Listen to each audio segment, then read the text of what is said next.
nous répète que les rêves doivent rester raisonnables, qu'il faut viser petit, entrer dans la file, attendre son tour, puis remercier pour ce qu'on reçoit. Mais voici une vérité que personne n'ose te dire à voix haute. Ce qui est raisonnable pour d'autres peut devenir ta prison.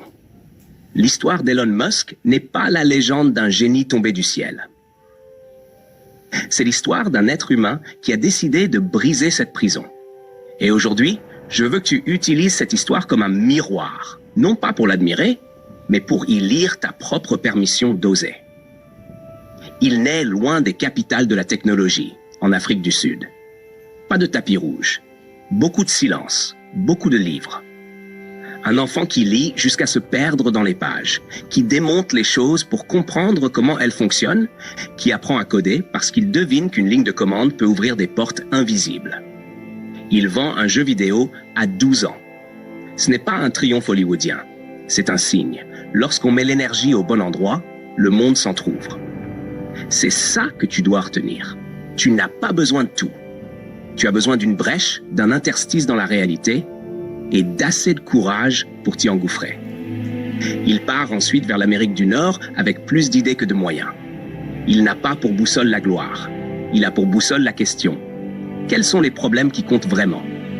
Internet, l'énergie, l'espace. 3 terrains où chacun lui répétera que c'est trop grand, trop lent, trop cher. Mais ceux qui changent le monde ne demandent pas la permission de rêver. Ils posent un pied, puis un autre. Ils créent Zip2.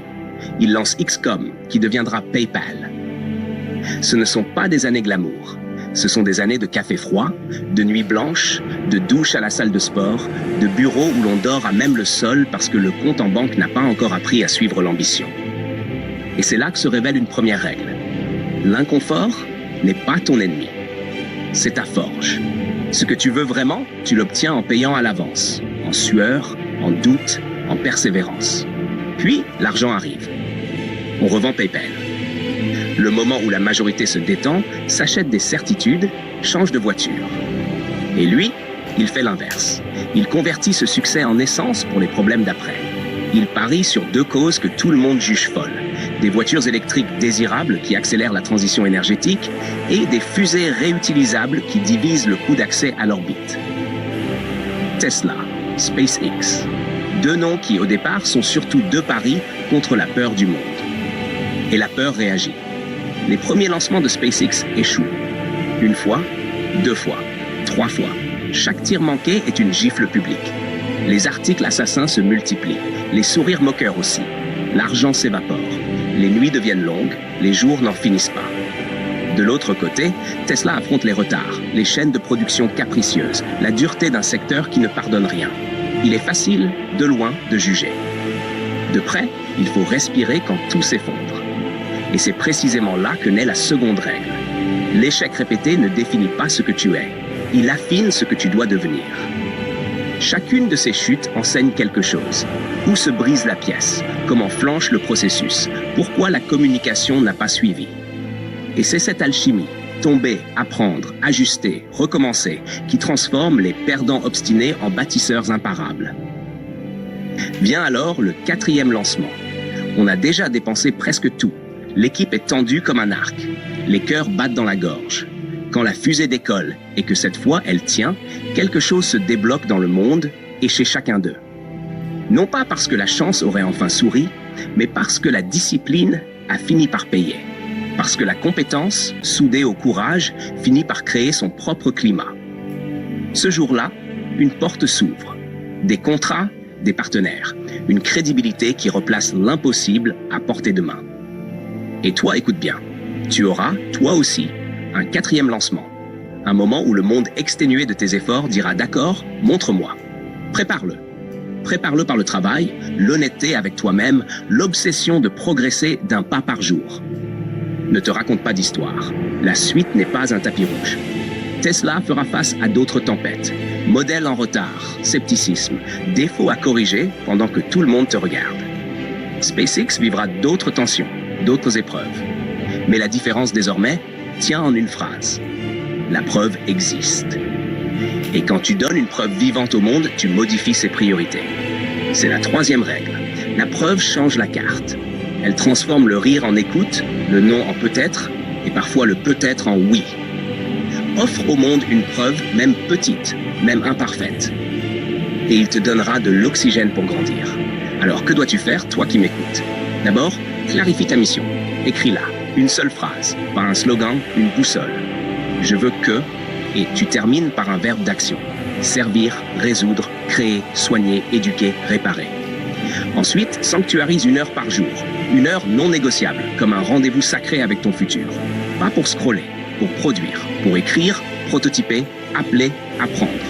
Troisièmement, chaque semaine, ne garde qu'une leçon. Pas 20. Une seule, mais que tu transformes en ajustement concret. Quatrièmement, protège ta batterie humaine. Dors mieux que la moyenne. Bois de l'eau, marche vite, respire profondément. La performance qui dure commence dans le corps. Cinquièmement, choisis une personne qui ose te dire ce qui ne va pas. Pas pour te détruire, pour te libérer de tes angles morts. C'est ta tour de contrôle. Sans feedback, on s'écrase en ligne droite. Tu n'as pas besoin d'aimer Elon Musk pour apprendre de son parcours. Tu n'as pas besoin d'approuver chacun de ses choix pour saisir l'essentiel. Viser des problèmes plus grands que soi élève l'être humain.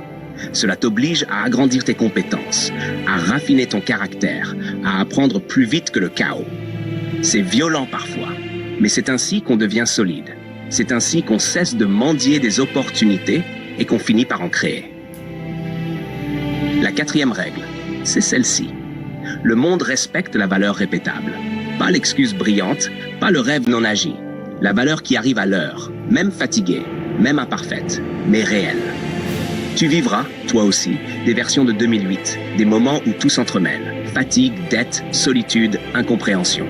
À ce moment, fais ce que font les bâtisseurs. Raccourcis l'horizon. Aujourd'hui seulement. Une tâche, une livraison, un appel. Resserre le cadre jusqu'à ce que tu puisses bouger. Et bouge. La cinquième règle. Quand la tempête hurle, réduis l'ambition à un pas. Les pas d'aujourd'hui font les kilomètres de demain. Les kilomètres de demain deviennent des continents. Rappelle-toi ensuite que le succès n'est pas un trône, c'est un palier. Quand tu atteins un palier, la tentation, c'est de t'asseoir. Mais le palier ne sert qu'à voir plus loin. Regarde, ajuste, repars. La sixième règle, transforme tes victoires en plateforme. Au lieu de dire « j'ai réussi », dis « j'ai appris à réussir ceci ». Maintenant, que puis-je construire de plus utile? Le confort éteint les braises, la mission les attise. Et parce que tu vis au milieu d'un monde saturé d'images, de comparaisons, de promesses instantanées, je te propose une septième règle, plus radicale. Arrête de courir après les likes. Cours après les leviers. Où peux-tu créer 10 unités de valeur pour une unité d'effort? Où ton talent, ta curiosité, ta sueur se combinent pour générer des ondes qui dépassent ta portée immédiate. Mets-y ton temps, mets-y ton cœur. Le monde n'a pas besoin d'un écho de plus. Il a besoin d'un moteur de plus. Tu entends souvent « sois réaliste ». Mais réaliste n'est pas un commandement gravé dans la pierre. C'est un filtre posé par ceux qui ont peur de perdre l'équilibre.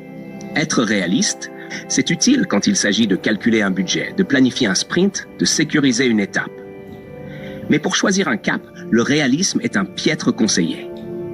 L'extraordinaire ne se dépose pas sur des objectifs minuscules. L'extraordinaire demande un cap qui fait trembler tes genoux, puis une méthode qui apaise tes mains.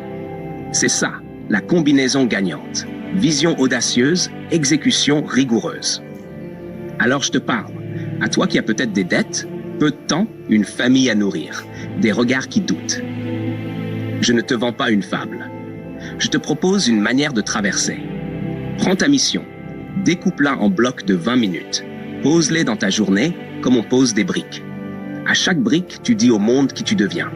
Tu ne construis pas seulement un produit, tu te construis toi-même. Tu deviendras celui ou celle qui tient parole, d'abord envers soi, puis envers les autres. Et c'est cette réputation qui un jour te précédera. Imagine maintenant le tableau, une pièce silencieuse, une ampoule simple, un carnet. Tu écris « ma mission », ta main tremble un peu. C'est normal. Ce tremblement, c'est le signe que tu joues enfin dans la bonne catégorie, celle où l'enjeu vaut ton effort. Puis tu marques « action d'aujourd'hui » et tu l'exécutes. Tu n'attends pas la motivation, tu fabriques la motivation par le mouvement. Tu ne cherches pas l'inspiration, tu la déclenches en agissant. Tu avances. Et de temps en temps, tu te retournes. Tu vois les traces. Tu étais certain qu'elles seraient trop fines pour compter. Elles dessinent un chemin. L'histoire d'Elon Musk ne t'oblige pas à lancer des fusées ni à bâtir des usines. Elle t'invite à te choisir une boussole et à lui rester fidèle quand le brouillard monte. Problèmes importants. Apprentissage rapide. Action massive. 3 mots que tu écris sur la première page de chaque semaine. Quand tu faiblis, relis-les. Quand tu réussis, relis-les. Quand on te dit redescends, lis-les plus fort. Un jour, et ce jour viendra plus vite que tu ne crois, quelqu'un te dira « ce n'est pas pour toi ». Tu souriras doucement, tu n'insulteras personne, tu répondras « regarde ». Et tu montreras la preuve vivante, un service qui fonctionne, un client satisfait, un élève qui comprend, un malade soulagé, une solution qui coûte moins cher et marche mieux. C'est ainsi qu'on ferme la bouche du doute, non pas avec des slogans, mais avec la réalité. Alors ici et maintenant, fais un pacte. Pas un pacte avec la chance, un pacte avec l'effort juste. Chaque jour, une pierre, chaque semaine, une leçon, chaque mois, une preuve. Et à la fin de l'année, tu auras, toi aussi, ton 4e lancement, cette bascule où le monde cesse de te tolérer et commence à te respecter. Tu n'as pas besoin d'être parfait, tu as besoin d'être présent, tu n'as pas besoin d'avoir tout compris, tu as besoin d'écouter, d'apprendre, d'ajuster. Respire. Sens dans ta poitrine le moteur qui se réveille. L'énergie dont tu as besoin n'est pas dehors. Elle est déjà en toi, parfois enfouie sous le bruit, la fatigue, la peur. Souffle dessus. Ajoute-y du travail, de la clarté, du courage. Et regarde, la braise devient flamme. Aujourd'hui, tu choisis d'arrêter de négocier avec ton rêve. Aujourd'hui, tu choisis d'avancer, même d'1 millimètre. Parce que le millimètre d'aujourd'hui devient le mètre de demain et le kilomètre de l'année prochaine. Et quand tu franchiras la ligne que tu te croyais incapable d'atteindre, tu sauras que ce n'était pas de la magie. C'était toi, enfin aligné, enfin décidé.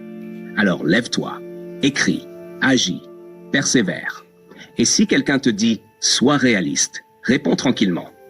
Je suis en train de rendre le réel plus grand.